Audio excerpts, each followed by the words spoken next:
The Chromebook Pixel was the most beautiful laptop that we told people not to buy.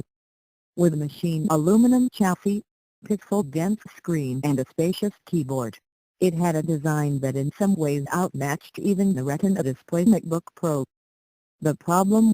It ran Chrome OS for an operating system, with no support for the sort of desktop apps you'd expect to use on a $1,299 machine.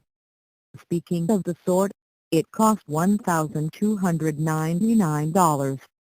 Oh, and the battery life was short too, barely 4 hours on a charge.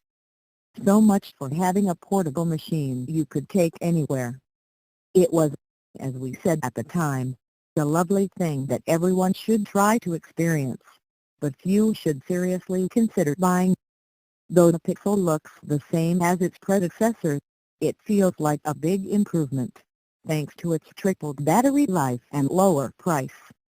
Chrome OS has come a long way too, to the point where the idea of doing everything online doesn't seem like as crazy an idea as it once did.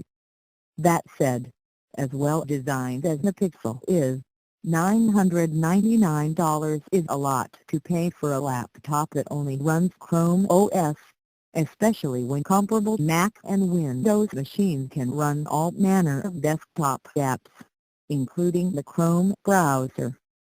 As far as Google was concerned, though, the Pixel was just ahead of its time. That, and maybe it needed a little refining. Not to be deterred, the company just released a second-generation model, also called the Pixel.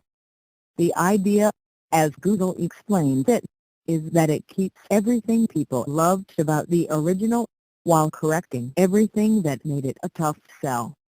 That means the design is virtually identical, with an all-metal shelf, 12.85-inch, 2560 x 1700 touch screen and a well-spaced keyboard.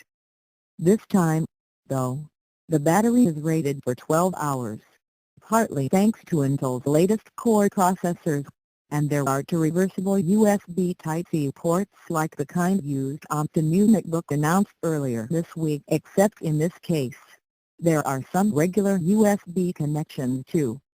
Meanwhile, Chrome OS is more polished than it was 2 years ago, and can now run a few Android apps. Most importantly, perhaps, Google dropped the Pixel's starting price to $999. A 23% price cut isn't exactly a trivial difference, but is it enough to turn the Pixel into a practical purchase? Not quite, but almost. As I said, with the exception of those new USB Type-C ports, the new Pixel looks just like the old one. So, I probably shouldn't spend too much time fawning over the design, as if it were brand new.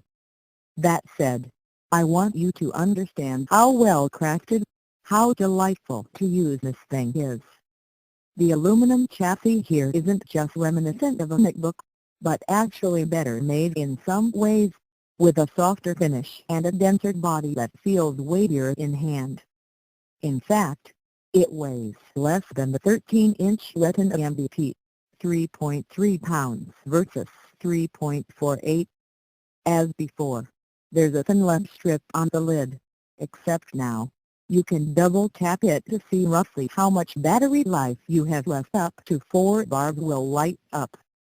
It's a handy feature, though I haven't used it much, mostly because the battery life is so good I never worry about having enough juice for the day. Meanwhile, a few other details: a low-rise hinge, black rubber feet and a skinny bumper around the touch screen, also lend the impression that someone at Google put a lot of thought into the design. So does the display. I'm simply not used to seeing this nice a screen on a Chromebook. In fact, I don't think I've seen one this nice since the first Pixel came out 2 years ago. As before, the Pixel has an oddly shaped 12.85-inch panel, with an equally uncommon resolution of 2560 x 1700. That's a 3:2 aspect ratio, by the way, meaning it's noticeably taller than your typical 13-inch laptop screen.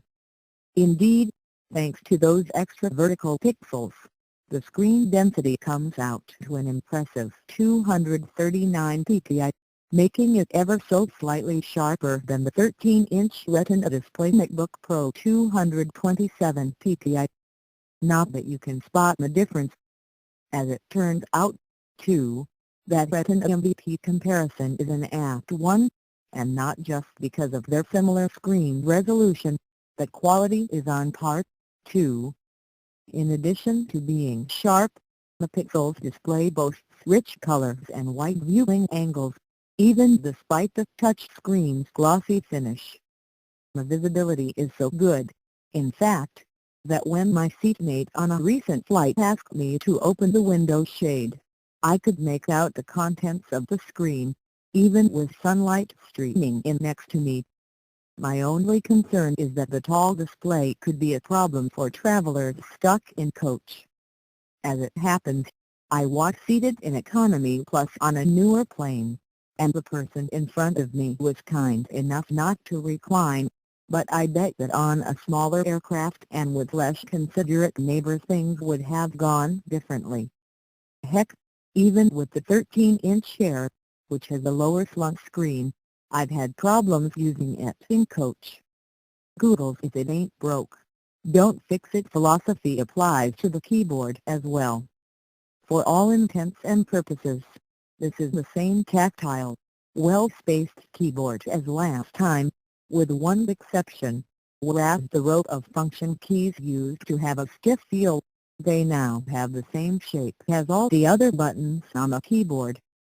And that's a good thing. With the exception of my Google password, which has a lot of special characters and is easy to mess up, I was able to type at a fast clip with very few typos. The buttons don't even have that much travel, per Southeast, but the keys are large and easy to hit, and they're springy enough that I didn't have to mash the keys in order for my button presses to register. The touchpad is also a joy to use, spacious with smooth, controlled tracking. That leaves one of the few things that's actually different about the design, and that's the ports. As I mentioned, the new Pixel has two reversible USB Type-C ports, the same sort used on the new MacBook announced earlier this week. But whereas Apple caused a controversy by including just one port on its new flagship laptop, Google mercifully built in two Type-C connections, along with two regular standard USB ports for good measure. In particular, I like that there's one Type-C port on either side. It means I have some flexibility in terms of where I plug in the charging cable. As I type this, for example, I'm sitting in the middle seat on a plane, with a power outlet on either side of me. The lady on my left indicated she might need an outlet at some point. Good thing there's another one on my right, with a nearby power plug to match. Finishing up our tour, there's also the headphone jack and full-size SD card, kind of a crucial detail on a Chromebook with only 32 GB of built-in storage. Basically, then, you have all the ports you'd likely want, unless you were holding out for an HDMI socket. And if you were, you've heard of Chromecast, right? Truly, it seems that as long as there are still standard USB 3.0 ports there, you get the best of both worlds. On the one hand, you can charge gadgets faster over USB Type-C than a regular micro USB port. You also can get away with carrying just one power brick for all your gadgets, including your Pixel and whatever phones or tablets you own. At the same time, you don't need an adapter to use your existing peripherals, Ethernet adapters, USB headsets, etc. Apple might be right that people will one day require fewer ports, and that USB Type-C, in particular, will be ubiquitous. But we're not there yet. For now, then, This mix of old and new USB sockets feels like a sensible compromise,